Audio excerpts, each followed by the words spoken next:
Let me ask you something uncomfortable. You've read the Bible, you've prayed, you've believed, you've trusted, and somewhere in your heart, you've always held on to the quiet conviction that God would take care of you financially, that if you were faithful enough, obedient enough, devoted enough, the money would follow. So why hasn't it? Why is someone you know, someone who hasn't set foot in a church in years, driving a newer car, living in a better house, and sleeping without the weight of financial anxiety pressing down on their chest every single night? I know what you've been telling yourself. Maybe I need to pray more. Maybe my faith isn't strong enough. Maybe there's a spiritual blockage. Maybe the blessing is coming soon. And here's what I need you to hear right now before anything else. You are not spiritually blocked. You are not being punished. And God has not forgotten you. And this is going to shift something in you. The instructions were already given. Thousands of years ago, in language so plain and so practical that the only reason we missed it is because we've been trained to read the Bible as a spiritual document only, and never as the operational manual it actually is. God told you exactly how wealth is built, step by step, principle by principle. He didn't whisper it. He didn't hide it. He put it in the most distributed book in human history and said, "Here, this is how it works." We just never read it that way. Today, that changes, because we are going to walk through exactly what God said, not what a televangelist told you he said, not a name-it-claim-it formula, the actual practical soil-level wisdom that Scripture gives on wealth. And by the time we're done, you won't just feel inspired. You'll have a blueprint. Let's begin. The first thing God said, know who you are before you decide what you're worth. There is a passage in Jeremiah 1 that most people read as a prophecy. God says to Jeremiah, "Before I formed you in the womb, I knew you. Before you were born, I set you apart." What they miss is the economic implication. God is saying you were not an accident of circumstances. You were not born into your financial situation by default or destiny. You were formed, which means you came with design. You came with purpose. You came with capacity. The crisis isn't that you weren't given enough. The crisis is that most people live their entire lives performing a financial identity that someone else handed them. Their parents were broke, so they expect to be broke. Their neighborhood was poor, so they assume poverty is their inheritance. Their church told them that money is dirty, so they stay as far from it as possible and call it holiness.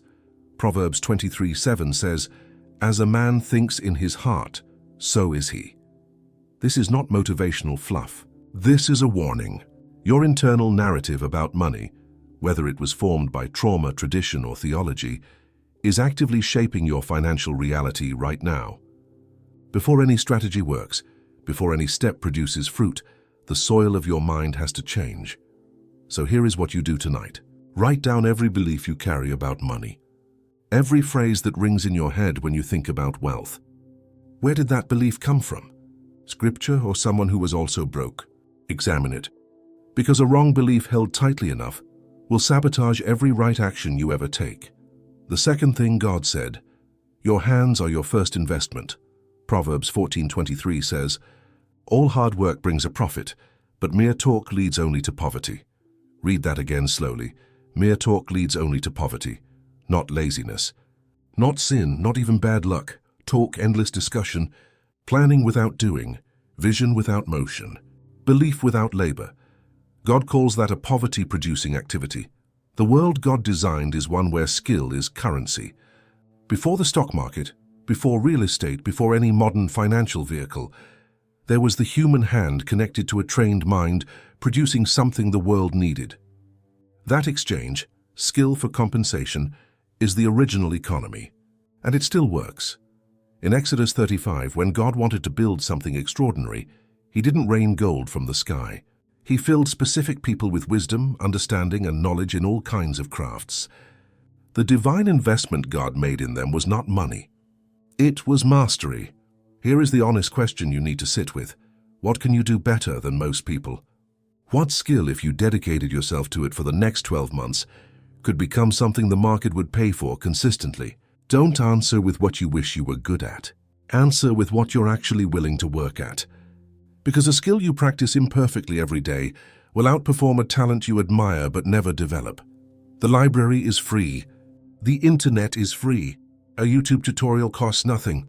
An apprenticeship under someone better than you is available if you're humble enough to ask. The blade can be sharpened, but you have to pick it up.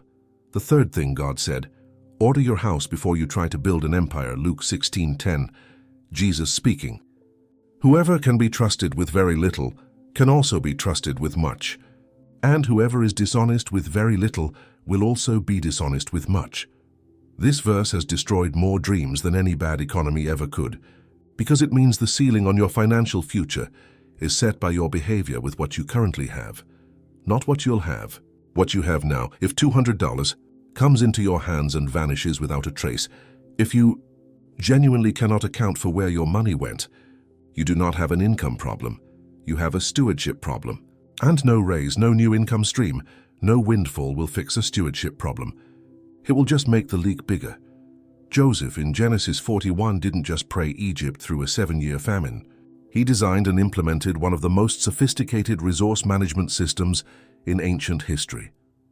He collected, he stored, he tracked, he distributed systematically. The scripture says he gathered grain in such abundance, like the sand of the sea. It was so much that he stopped keeping records because it was beyond measure. But he started with a system. Before the abundance, the structure. Here's your structure starting tonight. Write down every single thing money touches in your life. Income in, every expense out, every subscription, every habit, every pattern. For 30 days, record everything. Don't judge it yet. Just see it. Because you cannot change a pattern you haven't identified, and you cannot identify a pattern you've refused to look at. Once you see it, you will know exactly where the ground is bleeding. Plug that first. The fourth thing God said, debt is not a tool, it's a trap. Proverbs 22:7. The scripture is blunt in a way most sermons aren't. The rich rule over the poor, and the borrower is slave to the lender. Slave, that's the word God chose, not burdened, not challenged, not temporarily inconvenienced. Slave. Every loan you carry is an invisible chain. Every payment you make is a portion of your labor that goes directly into building someone else's wealth, not yours. The bank is wealthy because you are borrowing. The credit card company is profitable because you are carrying a balance. Your debt is someone else's investment. Deuteronomy 28 lays out the markers of covenant blessing and covenant curse. The blessed position, you will lend to many nations but borrow from none. The cursed position, they shall be the head and you shall be the tail. God drew the line at debt.